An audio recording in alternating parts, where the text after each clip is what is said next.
दोस्तों, कुछ रिश्ते ऐसे होते हैं जिन्हें लोग ऊपर ऊपर से देख लेते हैं, लेकिन उसका असली दर्द, उनकी असली गहराई बस वो दो लोग जानते हैं जो उस रिश्ते को जीते हैं।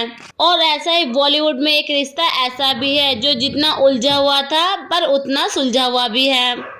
एक तरफ थे धर्मेंद्र, हिंदी सिनेमा के सबसे करिश्माई हीरो, और दूसरी तरफ थी हेमा मालिनी, भारत की ड्रीम गर्ल।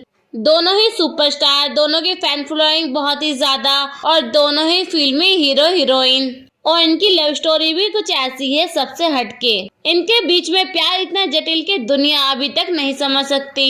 पर आज भी लोग ये बात पूछते हैं, अगर धर्मेंद्र और हेमा मालिनी ने शादी की थी तो आज भी वो दोनों एक छत के नीचे क्यों नहीं रहते हैं?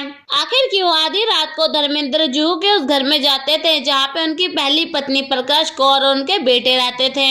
आखिर क्या ये मजबूरी थी या धर्मेंद्र की डबल लाइफ थी, या वो समझ थी, या उन दोनों के बीच में वो दर्द था जिन्होंने हमेशा अपने दिल में इस दर्द को छुपा के रखा? तो आज हम इस पूरी कहानी को खोलेंगे, लेकिन कहानी शुरू करने से पहले हम उस दौर में चलते हैं जब इन दोनों की लव लाइफ शुरू भी नहीं हुई थी। धर्मेंद्र सिर्फ 19 साल के थे जब घर वालों ने उनकी शादी प्रकाश कौर से करवाई। ये वो दौर था जब धर्मेंद्र के पास ना फेम थी, ना पैसा था, ना पहचान थी। तब घर वालों ने उनकी शादी प्रकाश कौर से करवाई थी। बस धर्मेंद्र का एक ही सपना था, फिल्मों में आने का। प्रकाश कौर ने धर्मेंद्र का वो सपना देखा। प्रकाश कौर ने धर्मेंद्र का वो संघर्ष देखा जिसे दुनिया आज भी नहीं जानती।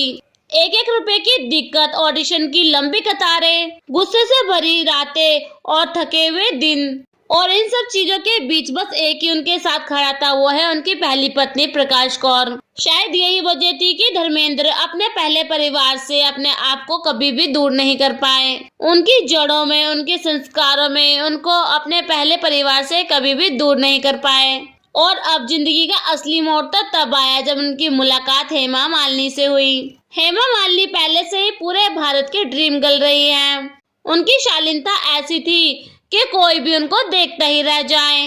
पहली मुलाकात में तो कुछ नहीं हुआ, लेकिन जैसे जैसे धर्मेंद्र की मुलाकातें हेमा मालिनी के साथ ज्यादा बढ़ती गई और उनके साथ उन्होंने फिल्म करना चालू कर दिया, तो धर्मेंद्र का दिल हेमा के बिना खाली लगता था। फिर आया वो दौर, साथ शूटिंग, साथ खाना, साथ में ट्रैवल, लंबी बातचीतें, और फिर धीरे धीरे दिल का मान जाना। इसके बाद हेमा मालिनी भी खुद को धर्मेंद्र के पास जाने से नहीं रोक पाई। हेमा की खूबसूरती, उनकी लोकप्रियता और उनका व्यक्तित्व, सब कुछ इतना अद्भुत था कि कई बड़े स्टार उनसे शादी करना चाहते थे। संजय कुमार ने प्रपोज किया, हेमा ने मना कर दिया, और जितेंद्र से तो शादी तक तय हो गई थी, मंडप तक सज गया था, बस कुछ रस्में बाकी थी। तभी फिल्मी अंदाज में धर्मेंद्र वहाँ पे पहुँच गए। गुस्सा, जुनून, प्यार, सब कुछ एक साथ। अब धर्मेंद्र ने गुस्से में कहा कि हेमा मेरी है। अब तय था कि दोनों अलग नहीं होंगे। दोनों ने 1980 में शादी कर ली। लेकिन दोस्तों, कहानी यहीं पे खत्म नहीं होती, यहाँ से कहानी शुरू होती है। इनकी शादी हो गई, बच्चियां हो गई, ईशा और आहाना। लोगों को लगा कि सब कुछ ठीक हो जाएगा, लेकिन अभी असली ट्विस्ट तो बाकी था। हेमा और धर्मेंद्र अभी भी एक साथ नहीं रहते थे। हेमा अपने बंगले जुहू में रहती थी और धर्मेंद्र अपनी पहली पत्नी प्रकाश कौर के साथ रहते थे।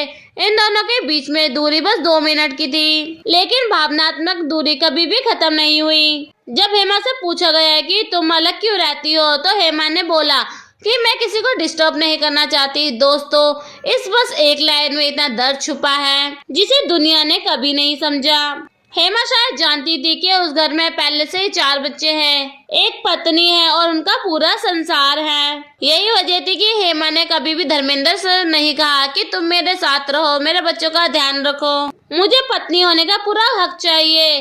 शायद हेमा की खामोशी ही उनकी ताकत थी। कई साल बाद बॉबी देओल के एक इंटरव्यू में सुनाई दिया कि पापा पनवेल में रहते हैं।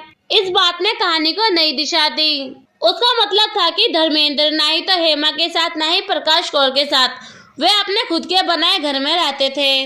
उनका एक बहुत ही आसान तरीका था कि दोनों परिवार को दूर रखकर उनके पास होना। लेकिन ये फैसला बाहर से जितना शांत दिखता है, अंदर से उतना ही दर्द भरा। लोग समझते थे कि धर्मेंद्र हेमा की बेटियों से दूर है। दरअसल धर्मेंद्र रात के समय हेमा के घर पे जाते थे उनकी बेटियों को मिलने के लिए, जब ना कोई मीडिया, ना कोई तस्वीरें, ना कोई शोर, बस एक पिता अपनी 2 नन्ही बेटियों के साथ मिलने आता था। एक इंटरव्यू में ईशा देओल ने कहा, हमें कभी नहीं लगा कि पापा हमारे साथ नहीं रहते हैं। ये लाइन बहुत कुछ बता देती है, लेकिन दुनिया ने कभी कुछ जानने की कोशिश ही नहीं की। लोग बस इतना जानते थे कि एक शादीशुदा मर्द ने दूसरी शादी की, लेकिन असली दर्द किसका था? हेमा का, धर्मेंद्र का, या उनकी पहली पत्नी प्रकाश कौर का? कभी कोई इंटरव्यू नहीं, कभी कोई शिकायत नहीं, तीनों ने अपनी चुप्पी को एक ढाल बना लिया। मीडिया ने पूछा, क्या आपको कभी लगा कि धर्मेंद्र ने आपका साथ नहीं दिया? तो हेमा ने कहा कि अगर मैं कभी किसी का घर तोड़ना चाहती तो पहले दिन ही सब कुछ मांग लेती, लेकिन मैंने कभी कुछ मांगा ही नहीं। दोस्तों, ये लाइन बताती है कि हेमा मालिनी कैसी इंसान है, समझदार, सम्मान देने वाली और दर्द छुपाकर जीने वाली। इस कहानी की असली गहराई अभी बाकी है। धर्मेंद्र क्यों 2 घरों के बीच में टूटते रहे? हेमा मालिनी अकेले रहकर भी मजबूत कैसे बनी रही? प्रकाश कौर का दिल क्या कहता था? बच्चों ने इसे कैसे संभाला? आखिर क्यों हेमा को पत्नी कहने के बाद भी उनको पत्नी वाला जीवन कभी भी नहीं मिला? धर्मेंद्र 2 पत्नियों के बीच में फंसे हुए थे। एक तरफ उनकी पहली पत्नी प्रकाश कौर, उनके 2 बड़े बच्चे, और दूसरी तरफ थी हेमा मालिनी और उनकी 2 छोटी बच्चियां। दुनिया कहती रही कि धर्मेंद्र ने हेमा मालिनी को अकेले छोड़ दिया, लेकिन सच इससे काफी ज्यादा जटिल था। आखिर एक मर्द 2 जगह बराबरी पे कैसे रह सकता है? ना वो पूरी तरह उधर था, ना पूरी तरह इधर था। धर्मेंद्र के जैसे जैसे उम्र, शोहरत और जिम्मेदारियां बढ़ती गई, तो उनके दिल का बोझ भी बढ़ता गया। वो ना तो पहला परिवार छोड़ सकते थे और ना ही दूसरा, क्योंकि वो दोनों ही उनके दिल के हिस्से थे। और अब धर्मेंद्र इसी 2 राह पे खड़े रहे। सारी उम्र हेमा मालिनी लाखों लोगों की ड्रीम गर्ल थी।